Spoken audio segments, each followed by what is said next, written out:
Shall we talk about surveys? They are super popular tools for research, and you see surveys everywhere. It's crazy. But at the same time, as more companies rely on surveys to get research on customers, we see a problem. Houston, we have a problem. From 97 to 2018, there was a big drop in number of people responding to phone surveys. The same was noticed with online surveys. Why is this happening? I'm Ash Montes. I work as a UX researcher, and in this video, let's focus on what makes surveys so popular, but also what are the limitations. Why is it so easy to create a bad survey? And then let's look at ways to avoid these classic mistakes. From the company's perspective, surveys are supposed to be faster and easier to launch than speaking to people individually. And since surveys reach a larger sample of people, the results seem more reliable. Also, the results from surveys come with numbers, and departments are more likely to pay attention to it. It's a language that companies speak, which explains why surveys are so popular. Nowadays, there are tools that help automate the process, making it even easier and faster to set a survey up. But because of this, there's an explosion of surveys out there, and what happened over time is that the quality of these surveys dropped. So now people that respond to these surveys are wary. Please, don't. They don't want to spend time dealing with awkward phrasings, pointless, confusing, or repetitive questions. There's a technical term for this. It's the non-response survey fatigue. It's like people are predisposed to think of a survey as a terrible experience. How do we avoid producing bad surveys? The first thing is to know what a survey is not good at. There are two things here. Surveys don't always capture what people truly think. So if we take a minute to consider how much a person shares during an interview compared to how people respond in a survey, think of yourself answering questions in a survey. In an interview, the person answering the questions has time to clarify, delve deeper, while with surveys, they don't offer the same amount of detail, right? If we go with the food analogy, it's like choosing between meals and snacks. So the easiest way does not mean the most useful way.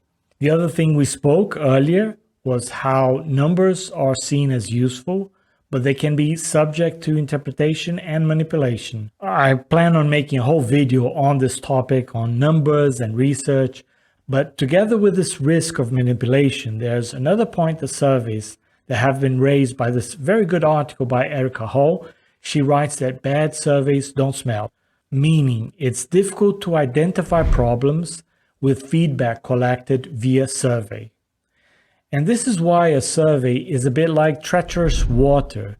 There's all these little steps, invisible steps that you have to take. And when I say little steps, I mean there's a potential for bias in the way the question is phrased in the questionnaire, then the order in which the question is presented, the sampling of people taking the survey, all of these things could lead to errors. And then you get results that are completely off. And as I said earlier, because there's a number attached to it, now it looks objective, reliable.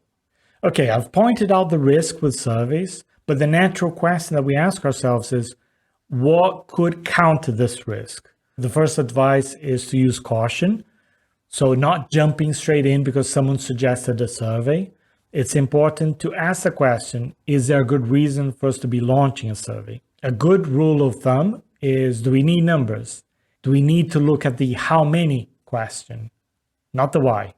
If we're looking at the why, generally, there are other methods that could be more appropriate than a survey. Think of this example. If you want to know why people smoke, would you just launch a survey with an open-ended question? But then the burden is on the user, the respondent, to give feedback. It's quite a lot of hard work, right? The other option is to give multi-choice. So the person sees the options and choose one. But then you have to know what the options are. Are you going to make those up? It would be best if you were basing these options in things that you actually heard. Okay, so let's imagine you need an answer to the how many question. Then the next step is, are you capturing attitudinal data or behavioral data? Attitudinal is something that people express with opinions, and behavior, how they behave. Can a survey capture behavioral data? You have to rely on people being accurate in their self-report. There's an interesting study that shows that while people claim they prefer positive news, their behavior revealed that in reality they would gravitate towards negative news instead of positive news. Let's imagine a case where you want to know how many pages someone prints a month. It's an example of a quant question that could be better answered by using analytics instead of a survey. Another thing is to pay attention and try and improve the quality of the survey by avoiding filler questions. So imagine that you have a draft with 20 questions. Can you make it come down to 10 questions? What you're trying to do is tighten the survey, make it as brief as possible. When you're discussing this with a team, I know it myself, this happened to me. They could be in the frame of mind of trying to get the most out of the survey. So let's get all the questions in. But the truth is, the more you add, the greater the risk of getting frustrated respondents and then unreliable answers. Have someone go through the survey and time the person, see how long they take. Can you make someone go through the survey in less than 10 minutes? Just to show you how much pain you can inflict with a survey, let me show you this survey from Sony. This is when I bought a camera and I had the survey and I was thinking, oh, great, an opportunity for me to explain what were the difficulties I had with the onboarding. No, look at this. And it says here, a short survey. Look at the amount of options that they're giving me. Are you putting respondents through this kind of survey?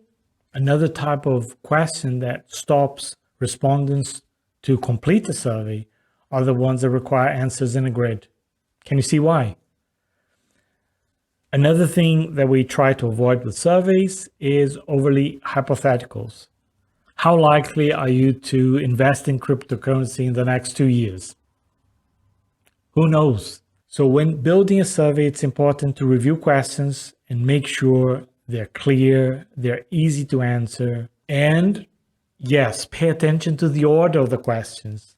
For that to make sense as well, there's a risk of priming the respondent to answer one way or the other, depending on the order that you have all these questions. This is an example here. You see these 2 questions on the left, the order in which they would be presented to someone taking the survey, and then the same questions, but in the reverse order. Can you tell which is better, the one on the left or the one on the right? The one on the left starts with a question about the importance of having a balanced diet, and it could prime respondents to think about healthy eating habits. So this could influence their answers in the next question about eating fruit. I've done my share of surveys. Some were better than others, but the foolproof way to deal with all of this and get the best possible survey out is to go through a cognitive interview first. What is a cognitive interview? It's just asking someone to try out answering the survey in front of you. And they think out loud and explain their thinking while they're answering the survey. But most of all, remember that the best insights come from triangulating the data with other methods. You don't have to think of survey as the big kahuna. Speak to people, collect some insights, and maybe run a survey after to see how much these insights stand with a larger sample. There's more that I could talk on surveys, different types of surveys, coverage, sampling. Let me know if this would be of interest and we can go into more detail. I have in the description below a few links from talks and articles that inspired me to this video. Special mention to Caroline Jarrett and her book, Surveys That Work. Highly recommended reading. If you want to go more in depth, check it out. And that's it. I'll see you around.